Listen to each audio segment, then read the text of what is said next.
Hello dear students, welcome back to our channel all about NCERT. I have that you all are fine and doing well in your studies as well.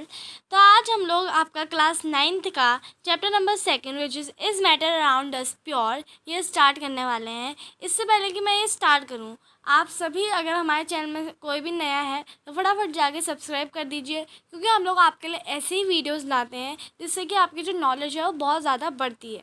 तो हमारा जो all about NCERT channel है उसकी भी शुरुआत अभी recently हुई थी, लेकिन अभी अभी हमारा चैनल जो है धीरे धीरे ग्रो कर रहा है। तो डियर स्टूडेंट, ये आपकी रिस्पॉन्सिबिलिटी बनती है कि आपके टीचर्स अगर आपके लिए इतना मेहनत कर रहे हैं तो आप उनको कुछ तो गुरु दक्षिणा के तौर पे दीजिए, ठीक है। तो चलिए डियर स्टूडेंट, चलते हैं इस मैटर अराउंड अस प्योर। बहुत ही इंटरेस्टिंग चैप्टर रहेगा और इस चैप्टर को और इस वीडियो को लास्ट तक आपको ज़रूर देखना है, क्योंकि चैप्टर वाइज पार्ट्स आपके लिए आते रहेंगे, जिससे कि आपकी क्लैरिटी सारे चैप्टर्स के लिए और भी ज़्यादा अच्छी बढ़ती जाएगी, ठीक है। तो चलिए स्टार्ट करते हैं। How do we judge whether milk, ghee, butter, salt, spices, mineral water or juice that we buy from market are pure? तो इसमें हम ये सब कैसे जज करते हैं? देखो, हमें ये भी नहीं पता कि भाई एक घी का डिब्बा है उसमें प्योर घी लिखा है, ठीक है, प्योर मिल्क। तो भाई ये हम कैसे चेक करते हैं कि भाई ये जो पर्टिकुलर घी है ये प्योर है, ये पर्टिकुलर मिल्क जो है ये प्योर है? कैसे करते हैं? कभी कभी हम सूख के कर लेते हैं, कभी कभी हमें उनका टेस्ट से पता चल जाता है, right. So have you ever notice the word pure written on the peaks of these consumables? तो कंज्यूमेबल्स का कंज्यूमेबल सॉरी, तो कंज्यूमेबल का मतलब क्या होता है डियर स्टूडेंट? ऐसी चीज़ें जो कि हम कंज्यूम करते हैं, ठीक है। कंज्यूमेबल कहो या कंज्यूमेबल कहो, दोनों का प्रोनाउंसिएशन आपका सही जाएगा, ठीक है। तो कंज्यूमेबल ज़्यादा सूट कर रहा है तो आप कंज्यूमेबल कहोगे, ठीक है। ठीक है, कंज्यूमेबल। तो अब देखो, कंज्यूमेबल यानी कि वो सब्सटेंस जिनको हम लोग खा सकते हैं, राइट। तो जैसे घी हो गया, ये सब हो गया। हमने इनमें प्योर वर्ड देखा, ठीक है। देखो सॉल्ट में क्या लिखा होता है? Pure iodized salt, pure salt from sea. उसका घी का डिब्बा देखोगे, रामदेव घी का आजकल बहुत प्रचार हो रहा है, आप लोग देखते ही होंगे। उसके घी के डिब्बे में लिखा होता है प्योर देसी घी। उसके एक मिल्क का डिब्बा ले आओ, प्योर मिल्क। अब देखो, प्योर मिल्क, इन सब कंज्यूमेबल चीज़ें जो होती हैं इनमें लिखा होता है for a common person pure means having no adulteration यानी कि उसमें कुछ भी मिक्स नहीं है वगैरह वगैरह, ठीक है। But for a scientist all these things are actually mixtures of different substances and hence not pure. लेकिन साइंटिस्ट के लिए ये सारी चीज़ें जो हैं मिक्सचर्स हैं बहुत सारे सब्सटेंस की, इसका मतलब कि ये प्योर नहीं है। For example, milk is actually a mixture of water, fat, proteins etcetera. तो इससे पता चल गया कि भाई मिल्क तो प्योर है ही नहीं। उसके भी नेक्स्ट देखो, when a scientist say that something is pure it means that all the constituent particles of that substance are the same in their chemical nature. Chemical nature यानी कि उनका केमिकल नेचर जो है सारे सब्सटेंसेस का जो है सेम है। तब जो साइंटिस्ट जो है उसका, जब आपके कोई साइंटिस्ट कहते हैं कि भाई ये चीज़ प्योर है, उसका मतलब ये है कि जो भी पार्टिकल्स उस पर्टिकुलर सब्सटेंस के अंदर हैं उनका केमिकल रिएक्शन, केमिकल नेचर, जो सब चीज़ें हैं वो सेम है, ठीक है। उसके बाद फिर यहाँ नेक्स्ट आपके यहाँ पे लिखा है कि a pure substance consist of a single type of particles. In other words, a particle is a pure single form of matter. यानी कि अगर आपका एक प्योर मटेरियल है तो उसके अंदर सिर्फ एक ही टाइप का पार्टिकल पाया जाता है। जैसे मिल्क है, अब साइंटिस्ट कह रहे हैं कि भाई मिल्क प्योर नहीं, क्योंकि मिल्क के अंदर बहुत सारी चीज़ें, वाटर है, प्रोटीन है, फैट्स है, राइट। तो ये सारी चीज़ें, तो साइंटिस्ट के हिसाब से जो मिल्क है वो प्योर नहीं है। लेकिन अगर साइंटिस्ट सबसे कोई चीज़ कहते हैं कि भाई ये प्योर है, इसका मतलब ये है कि उसके केमिकल नेचर जो है, उसके पार्टिकल्स का केमिकल नेचर वो सेम है। अगर कोई भी चीज़ प्योर तब होती है जब उसके अंदर जो पार्टिकल है वो सेम टाइप के हैं, ठीक है। और देखो, as we look around we can see that most of particles around us exists as a mixture of two or more pure components. For example, sea water, mineral, soil, etc. are all mixtures. What is a mixture? Mixture क्या होता है, ठीक है। देखो, ये कुछ ऐसे words हैं जो आपने ऑलरेडी पढ़े हुए हैं, राइट। आप अपने रोज़ की ज़िंदगी में इनका इस्तेमाल करते रहते हैं, बट इनकी डिटेल स्टडी आपकी क्लास 9th में हो रही है कि भाई ऐसी क्या चीज़ है, इसके अंदर क्या हो रहा है, ऐसा क्यों हो रहा है, ठीक है। ये सारी चीज़ आपको क्लास 9 में, क्योंकि इवेपोरेशन ये सारी चीज़ें आपने पहले ही पढ़ी थी। मैटर अराउंड अस में इवेपोरेशन ये वाली चीज़ें आपने पहले ही पढ़ी थी। लेकिन मैटर इन आर सराउंडिंग जो आपका चैप्टर था प्रीवियस, उसमें आपने ये सारी चीज़ें पहले ही पढ़ी थी, क्लास 4th हो गया, क्लास 5th हो गया, राइट। लेकिन क्लास 9 में आपको थोड़ा सा उसमें एडवांस दिखा है कि भाई ऐसा क्यों होता है, इवेपोरेशन कैसे होता है, भाई ऐसा क्या होता है कि आपका वाटर इवेपोरेट होने लग जाता है। तो ये सारी चीज़ आपको क्लास 9 में पढ़ाई है। ऐसा कुछ बड़ी चीज़ नहीं है, सब सिंपल ही है, बस आपको थोड़ा सा देखना है, उसको समझना है अच्छी तरह, ठीक है रीजन। ये आपका लेवल अप हो रहा है धीरे धीरे, आप पार्टिकल्स में आ रहे हैं, आप रियल केमिस्ट्री के अंदर अभी आ रहे हैं धीरे धीरे, ठीक है रीजन। अभी धीरे धीरे आपका क्लास 10th में भी और भी ज़्यादा कोर्स बढ़ेगा, तो इसलिए आपको क्लास 9th से ही अपना जो है बेसिक क्लियर करना पड़ेगा, ठीक है। तो इसीलिए आपके लिए ऑल ओवर एनसीईआरटी इतने अच्छे अच्छे वीडियोस अपलोड करता है। इसलिए डियर स्टूडेंट, आपका भी ये कर्तव्य बनता है कि आप हमारे चैनल को सब्सक्राइब करें और हमें और भी ज़्यादा मोटिवेट और सपोर्ट करें। चलिए यहाँ पे स्टार्ट करते हैं। What is a mixture? Mixtures are constituted by more than one kind of pure form of matter. Mixture जो होते हैं वो कॉन्स्टिट्यूट करते हैं more than one kind of pure form of matter. Matter हमने पढ़ा, मैटर किससे बनता है? पार्टिकल से बनता है। तो pure form of particles, pure form of matter यानी कि पार्टिकल्स की प्योर फॉर्म, वो प्योर फॉर्म जो है मिक्सचर कंसिस्ट करता है मोर than one pure form of matter, यानी कि सारे जो कॉन्स्टिट्यूएंट्स हैं मैटर के अंदर, जो सारे पार्टिकल्स हैं वो प्योर है, ठीक है। We know that dissolve sodium chloride can be separated from water by physical process of evaporation. हमें पता है कि सोडियम क्लोराइड, अब सोडियम क्लोराइड क्या है? सॉल्ट है, राइट। सॉल्ट को हम कैसे सेपरेट कर सकते हैं? Physical process. फिजिकल प्रोसेस क्यों कहा, केमिकल प्रोसेस क्यों नहीं कहा? ये भाई केमिकल प्रोसेस में हमें कोई नया प्रोडक्ट मिलता है, इसमें नया प्रोडक्ट नहीं हो रहा, बस आपके एक प्रोडक्ट की स्टेज चेंज की जा रही है। तो ये कुछ टर्म्स हैं जो आपको धीरे धीरे ध्यान रखने थी। केमिकल एंड फिजिकल चेंजेस पढ़ा होगा क्लास 7th में, अगर नहीं आता तो फिर 7th में जाके एक बार फिर देख लो, ठीक है। तो देखो, फिजिकल प्रोसेस ऑफ इवेपोरेशन, यानी कि सॉल्ट डाला, सॉल्ट मिक्स करा, अब सॉल्ट तो डिसॉल्व हो गया, अब सॉल्ट कैसे ऑब्टेन करें? सॉल्ट को इवेपोरेशन की प्रोसेस से हमने ऑब्टेन कर लिया, राइट।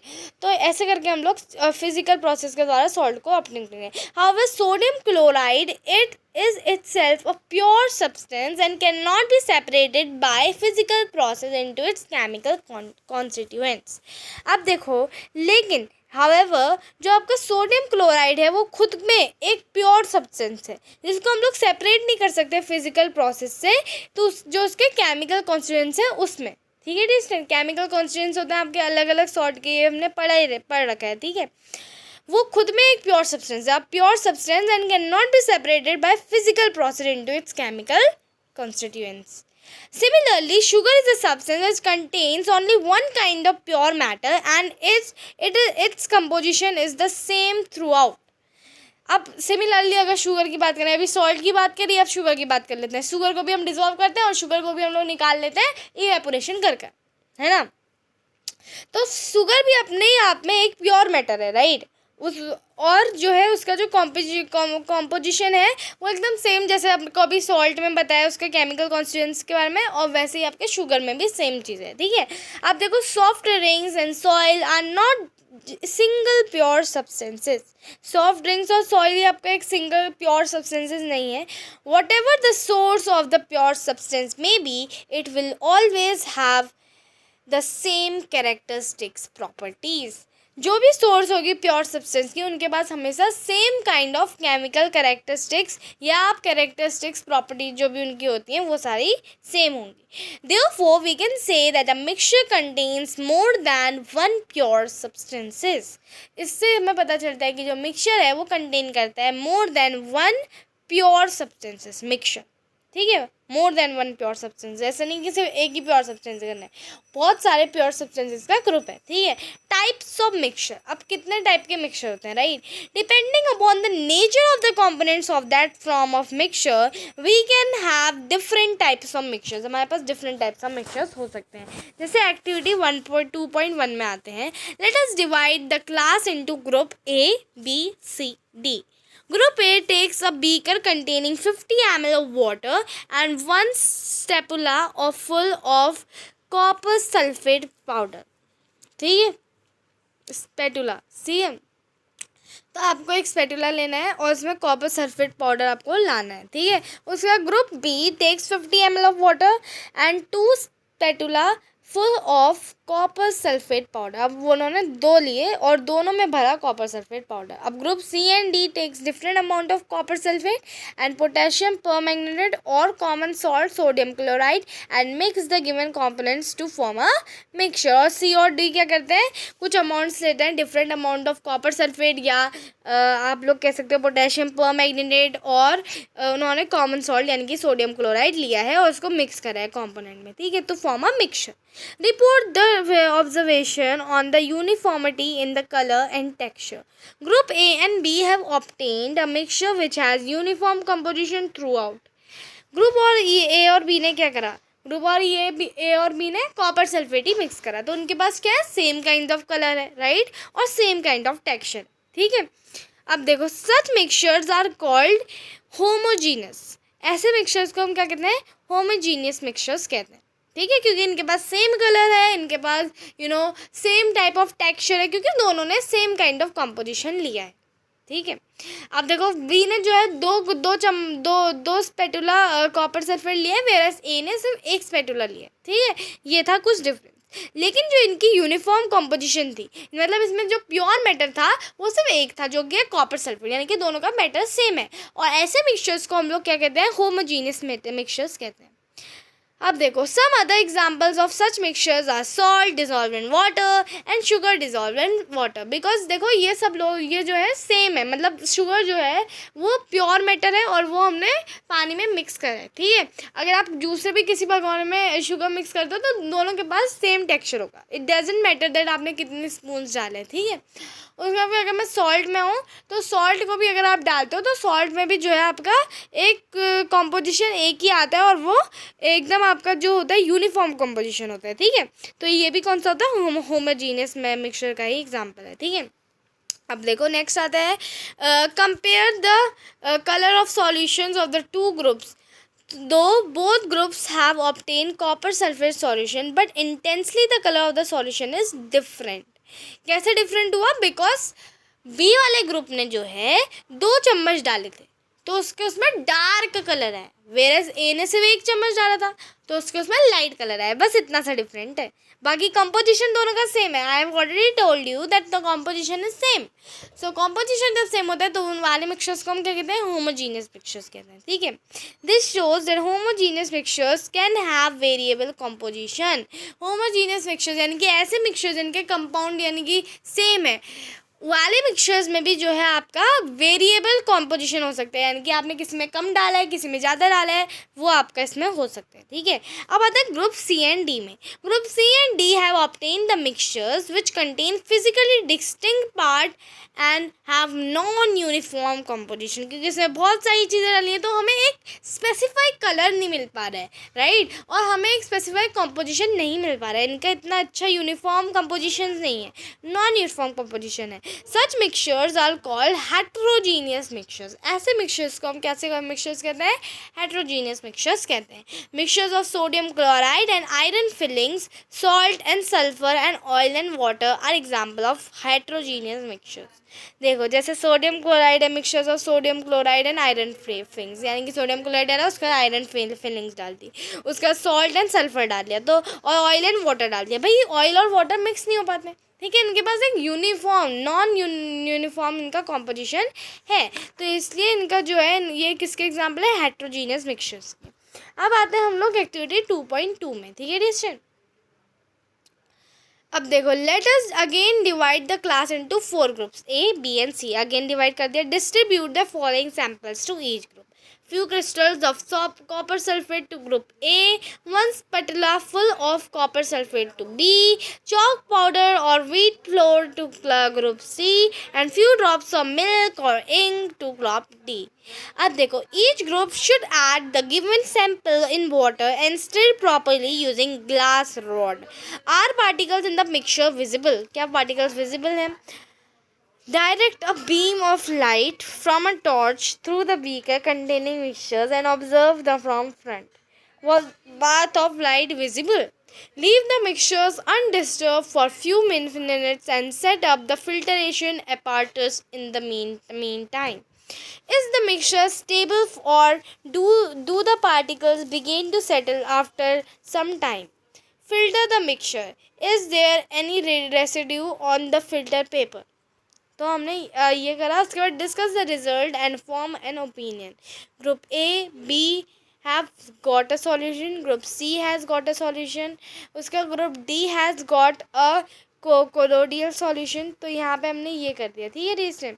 तब देखो, now we shall learn about the solutions, suspensions and colloidal solution in the following sections. तो यहाँ पे देखो डियर स्टूडेंट, ये बहुत ही अच्छी एक्टिविटीज़ थी। इसमें आपको ये सारी चीज़ें लेनी थी, ठीक है। ये आपने जब आपने सारी चीज़ें डाली एक में, तो आपको सबसे पहले तो ये देखना है कि भाई क्या वो वाटर में अच्छी तरह मिक्स हो रहे हैं, और हो रहे हैं तो उसके बाद आपको टॉर्च लेना है, टॉर्च डालना है। उसके बाद उनसे अगर आप टॉर्च डालोगे तो आपको देखना है कि क्या जो बीम ऑफ लाइट है वो पास हो रही है उधर से कि नहीं हो रही है, ठीक है। पहले क्वेश्चंस कर लेते हैं। What is meant by the substance. Substance से हम लोग क्या समझते हैं? सब्सटेंस एक ऐसा सब्सटेंस जो कि डिफरेंट पार्ट मैटर्स का कंपोज करता हो, राइट, और वो प्योर हो, ठीक है डिस्टेंट। सब्सटेंस से आप लोग ये मेंट करते हैं। उसके बाद आपको और भी आप क्या डेफिनेशन सब्सटेंस की लिख सकते हैं, आप ये मेरे को कमेंट करके बताना कि आपके दिमाग में सब्सटेंस की आपके हिसाब से क्या डेफिनेशन होनी चाहिए एकदम proper. List the points of difference between homogeneous and heterogeneous mixtures। भाई homogeneous mixtures और heterogeneous mixtures के बीच डिफ्रेंशिएट आ गया तो क्या करेंगे? अब देखो, जब डिफ्रेंशिएट आता है तो सबसे पहले आप ये लिखोगे होमोजीनियस कंपोजिशन में। होमोजीनियस में सबसे पहले आप लिखोगे कि दे हैव यूनिफॉर्म कंपोजिशन। उसका हेट्रोजीनियस में लिखोगे they don't have uniform composition. उसके बाद में लिखोगे some of the examples are sugar, salt. और हेट्रोजीनियस में लिखोगे some of the examples are oil, sodium chloride with iron filings etcetera etcetera. तो ऐसे करके आप अच्छी तरह लिख सकते हो, ठीक है डिस्टेंस। उसके बाद नेक्स्ट हम सॉल्यूशन जो है कल पढ़ेंगे। तो आज हमने ये समझा कि भाई प्योर सब्सटेंस हम क्या समझते हैं, और मिक्सचर्स कितने टाइप के होते हैं, then what are the mixtures, these all things we have learn in today's videos. तो this was a part 1 of your second chapter which is matter around us pure, right. और ये बहुत ही interesting chapter है। So we will bring more parts of this chapter and will be trying to finish this chapter under 2 or 3 parts. So stay tuned with All About NCERT and subscribe our channel for more updates. Thank you so much for watching.